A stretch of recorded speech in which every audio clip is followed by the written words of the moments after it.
সর্বনাশ, হঠাৎ এমন কি হলো অভিনেত্রী হিমির সাথে? তাহলে কি সে বড় কোনো সমস্যার মধ্যে পড়ে গেলেন? কার ভয়ে বা হঠাৎ তাকে দেশ ছেড়ে চলে যেতে হলো? আর এই সকল প্রশ্নেরই উত্তর জানাতে চলেছে আজকের ভিডিও, তাই ধৈর্য সহকারে ভিডিওটি শেষ অবধি দেখার অনুরোধ রইল। বর্তমান সময়ের বাংলা নাটকের সবচেয়ে সেরা ও শীর্ষ স্থানীয় অভিনেত্রীদের মধ্যে একজন হলেন অভিনেত্রী জান্নাতুল সুমাইয়া হিমি। কঠোর শ্রম, অধ্যবসায় ও ধারাবাহিক কাজের মাধ্যমে আজকের দিনে দাঁড়িয়ে দর্শকদের এতটাই আকাশচুম্বী সমর্থন ও ভালোবাসা পেয়েছেন যে যা হয়তোবা ভাষায় প্রকাশ করাও সম্ভব নয়।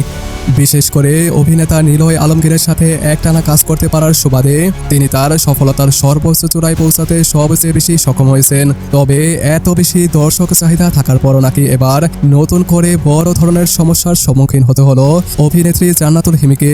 সম্প্রতি সামাজিক যোগাযোগ মাধ্যমে অনেক বেশি গুঞ্জন উঠেছে যে পতিত আওয়ামী লীগের কিছু দুষ্টদের কারণে নাকি তাকে দেশ ছেড়ে চলে যেতে হয়েছে। আর এর পেছনের কারণ হিসাবে কেউ কেউ বলছেন যে হয়তোবা কোটা আন্দোলন থেকে শুরু করে স্বৈরাচার হাসিনার পতনের এক দফা দাবির ক্ষেত্রে শিক্ষার্থীদের পূর্ণ সমর্থন দেওয়ার কারণেই নাকি তাকে এই নতুন দুর্ভোগে পড়তে হয়েছে।